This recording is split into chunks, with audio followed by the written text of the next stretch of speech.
Los coronavirus son una gran familia de virus, estos llamados así principalmente por la característica en su superficie, haciendo similitud a una corona. Los coronavirus afectan principalmente a los animales. Los primeros contagios se dieron a causa de una sopa de murciélago que fue vendida en el mercado de Wuhan, China. Se conocen 4 tipos de virus que causan resfriados y otros 2 que causan severas infecciones en los pulmones. El síndrome respiratorio agudo grave, conocido como SARS, y el síndrome respiratorio por coronavirus del Oriente Medio, conocido como MERS. El nuevo coronavirus se conoce como SARS-CoV-2 por su similitud con el virus que causa el SARS y fue identificado a principios de enero del 2020 por científicos chinos. Este virus causa la enfermedad llamada COVID-19. El virus COVID-19, comúnmente conocido como coronavirus, de acuerdo con los últimos estudios, tiene un origen similar al SARS-CoV y al síndrome respiratorio del Medio Oeste por coronavirus SARS-CoV-2, es decir, de origen zoológico, aparentemente muy relacionado con un murciélago chino y con el pangolín como posible transmisor. La infección inicia cuando el virus entra a la vía respiratoria superior. Posteriormente, este se va a unir a los receptores celulares AC2. El virus entra a las células y se va a multiplicar, dando origen a una lesión celular. Cuando hay paso a las terminales nerviosas, se va a producir una anosmia.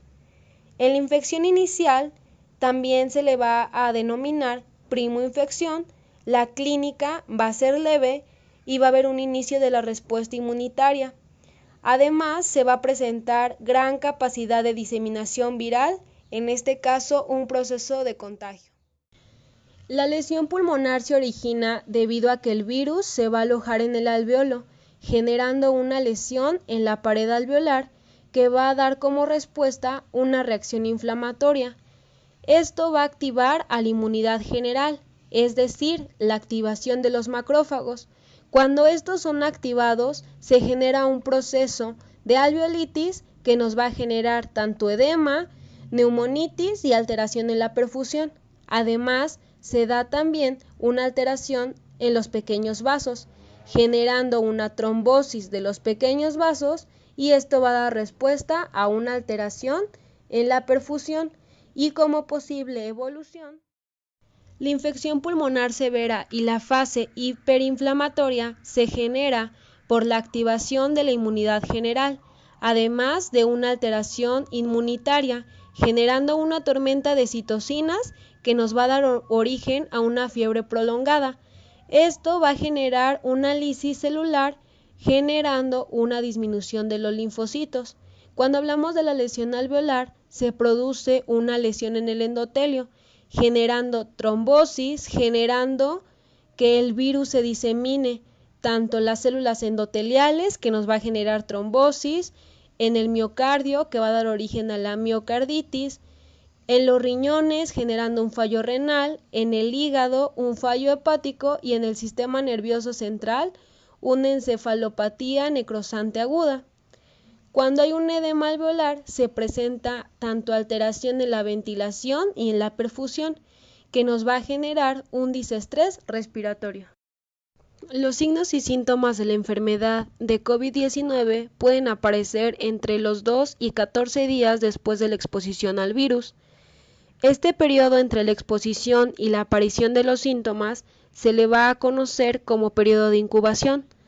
Los síntomas y signos más comunes pueden incluir fiebre, tos, astenia, disnea, mialgias, escalofrío, dolor de garganta, anosmia, pérdida del olfato, cefalea y dolor en el pecho. Se han reportado otros síntomas menos comunes, como náuseas, vómito y diarrea. La gravedad de los síntomas de COVID-19 puede ser de muy leve a extrema. Algunas personas tienen solo pocos síntomas y otras no tienen ninguno. Los adultos mayores o las personas que tienen ciertas afecciones crónicas como enfermedades cardíacas, pulmonares, diabetes, obesidad extrema, enfermedad crónica renal o hepática, o no tienen un sistema inmunitario comprometido, pueden correr un riesgo más alto de enfermarse de gravedad. Las pruebas moleculares, como es PCR y algunas otras, se van a obtener a partir de una muestra de un frotis de nariz o de garganta, y si hay un virus se amplifican sus genes. La prueba transcripción inversa y reacción en la cadena de polimerasa es utilizada con frecuencia como primera línea para COVID-19. Una vez que se recoge la muestra, se debe eliminar la proteína y otra molécula, aislando tan solo el ARN. Esta será una mezcla de material genético de una persona, así como cualquier ARN viral que puede estar presente. Las enzimas del kit transcriben ARN y ADN que se amplifican para permitir la detección de virus, mediante el uso de un termociclador que genera un programa de temperaturas para producir aproximadamente 35.000 millones de copias de ADN viral para cada cadena de ARN viral que estuvo originalmente presente. Se utilizan marcadores fluorescentes que son capaces de unirse al ADN, amplificando y produciendo luz que la máquina pueda leer para producir el resultado de la prueba. Si la intensidad de la luz producida alcanza un cierto umbral, esta se clasifica como un resultado positivo. Se registra el número de ciclos de temperatura del PCR que se requieran antes de alcanzar el umbral de fluorescencia y proporciona una estimación de la cantidad de virus presente en la muestra del paciente. Al realizar la valoración de un estudio radiográfico, en la primera imagen se puede determinar que el virus no ha llegado a los alvéolos, por lo que no hay ninguna reacción pulmonar. La radiografía y la tomografía de tórax van a ser normales. En la segunda imagen podemos observar que hay patrones característicos en la radiografía de tórax, como la opacidad periférica, un aumento en la densidad tenue difuso, patrón intersticial focal, patrón intersticial difuso y patrón alveolo intersticial. En la tercera imagen podemos observar que hay un hallazgo inicial en los primeros 4 días que va a ser característico, en donde se observa un patrón en vidrio deslustrado, tenue, periférico y subpleural. Cuando hay un patrón progresivo al 5.º día con un aumento de las opacidades periféricas bilaterales en el eje mayor paralelo en la pleura. En la prueba de ELISA, una muestra del plasma del paciente se añade al pocillo que contiene el antígeno específico de SARS-CoV-2. Los anticuerpos presentes contra el SARS-CoV-2 en el plasma del paciente se unen a los antígenos dispuestos en la base del pocillo. El resto de los elementos presentes en la muestra del plasma son eliminados mediante lavabos. Se añaden anticuerpos secundarios unidos con enzimas, se unen a los anticuerpos del paciente. El exceso de anticuerpo no unido al anticuerpo del paciente es eliminado mediante lavados. Se añade el sustrato que es reconocido por las enzimas que están unidas al anticuerpo secundario. En los pocillos que se encuentran los anticuerpos contra SARS-CoV-2 empiezan a cambiar del color.